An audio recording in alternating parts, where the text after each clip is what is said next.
आमच्या तीन निवासस्थानमधून एक नियम म्हणजे असा काढला आहे की त्यागाच्या हवन कार्यामध्ये 9व्या हवन कार्यामध्ये बाबाच्या आईच्या प्रतिमेला हार म्हणजे चढवायचा नाही,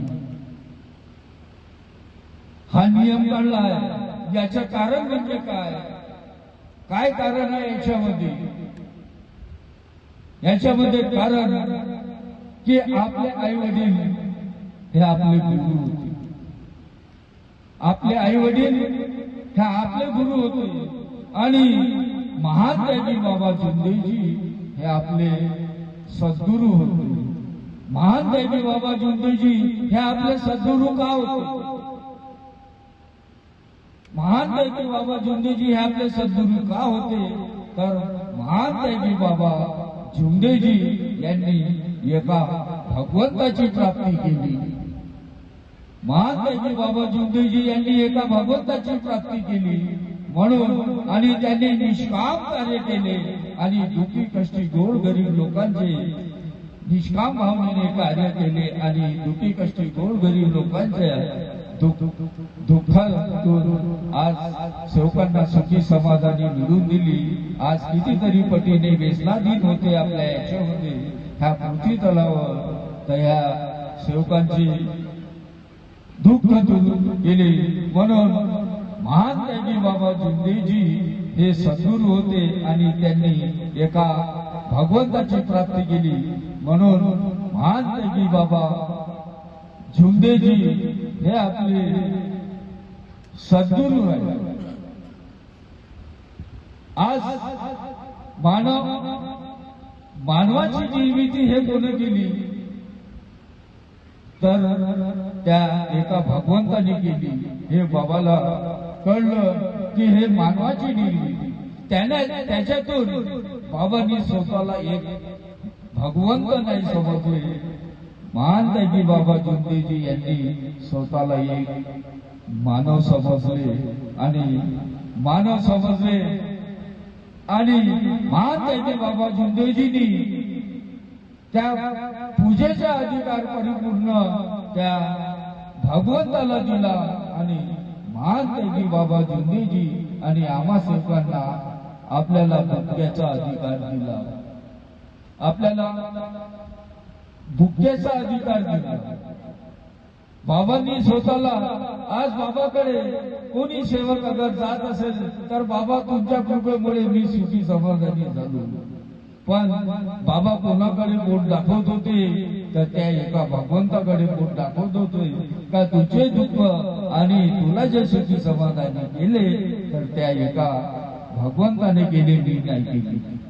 बाबांनी एक मानव समजला आणि स्वतःला म्हणून आज निवासस्थानमधून जे त्यागाचे हवन कार्य होते, 9वे हवन कार्य होते, त्याच्यामध्ये आपण महान त्यागी बाबा जुंदेजीला प्रतिमेला हात जोडवतो, आई वाराणसी आईच्या प्रतिमेला हात जोडवतो आणि आज बाबांनी जे आपल्याला जे निवासस्थानमधून जे बाबांनी म्हणजे नाही सांगितलं ते आपल्याला नाही करायचं आहे म्हणून तोच आदेश आणि तो नियम त्या निवासस्थानमधून आपल्याला देण्यात आला आणि काढण्यात आला।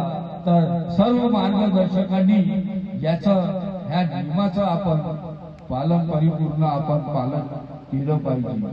आज निवासस्थानचं पालन आज ते निवासस्थानचं पालन आपल्याला का करायचं आहे तर त्या निवासस्थानमध्ये एका भगवंताची प्राप्ती महान त्यागी बाबा जुंदेजींनी त्या निवासस्थानमध्ये केली आणि त्या निवासस्थानमध्ये एका भगवंताची प्राप्ती करण्याकरिता परिपूर्ण सहकार्य अगर सहयोग अगर लाभलं असेल तर त्या ठुमरीकर परिवाराचं आहे। आज त्या ठुमरीकर परिवाराने वाराणसी आईने अगर त्या बाबाला साथ दिला नसता, सहयोग अगर केला नसता तर ह्या माई आणि मला मिळाला नसता आणि कोण सेवक पुढचा आणि ह्या ठिकाणी मंच राहिला नसता आणि आज आपण सेवक ह्या ठिकाणी उपस्थित राहिलो नसतो। अटल सत्य आहे। महान म्हणून आपण बाबांनी 4 तत्व 3 शब्द 5 नियम दिले आहे, त्याचे अटल परिपूर्ण पालन करा. आणि बाबाचा आदेश तो सकाळच्या विनंतीमध्ये आहे. बाबाचा अटल सत्य आदेश आहे, त्या सकाळच्या विनंतीमध्ये आहे. बाबाचा आदेश सत्य, मर्यादा, प्रेम, 4 तत्व 3 शब्द 5 नियम मी जीवनात पाळीन असे मी सत्य वचन देतो. याला जीवनात कधी विसरणार नाही. हा खरा बाबाचा सत्य अटेल आदेश आहे, अन्यथा कोणता आदेश नाही. कुणी म्हणते बाबाचा आदेश माझ्या नंतर मंडळ होईल, कोणता आदेश नाही आहे. आणि मी याच्यावर खूप डिस्कस केली. ह्या मंडळाच्या मार्गदर्शक चांगल्या चांगल्या पदाधिकाऱ्यांसोबत मी याच्यावर डिस्कस केली की मानव धर्म परिचय पुस्तक हे आपल्या बाळूजी शेडगे बाबांनी सांगितल्याप्रमाणे ते अनुभव त्याच्यामध्ये बाबाची माहिती लिहिली गेली. मग माझ्या नंतर मंडळ हा याचा उल्लेख त्या पुस्तकामध्ये तो उल्लेख का करण्यात नाही आला. आणि मी त्याला याला माझ्या नंतर मंडळ हे बंद झालं. आता त्यांना कळलं की हे आपण कुठे सर्रास कुठे बोलवतो. महान त्यागी बाबा झुंजूजींनी मंडळाची निर्मिती फक्त आपल्या सेवकांनी कोणाच्या बापाची जागीर नाही. आपल्या महान त्यागी बाबा झुंजूजी हे आपले बाप आहे आणि हे पुरीला परिपूर्ण संपत्ती निवासस्थान.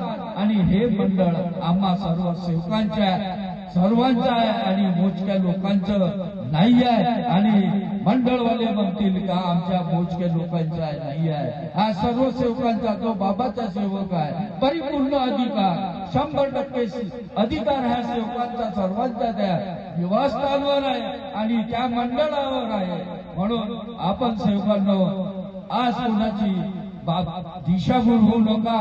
आणि निवासस्थान ह्या ठिकाणी तुम्ही कोणा याला ह्या निवासस्थानला विसरू नका.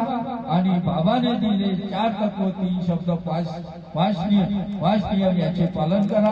मी पण करीन आणि इथे माफी मागायची गरज नाही.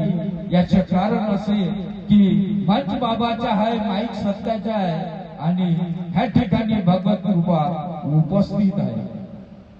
म्हणून बाबाने दिलेले 4 तत्व 3 शब्द 5 नियम याचे परिपूर्ण तुम्ही पालन करा.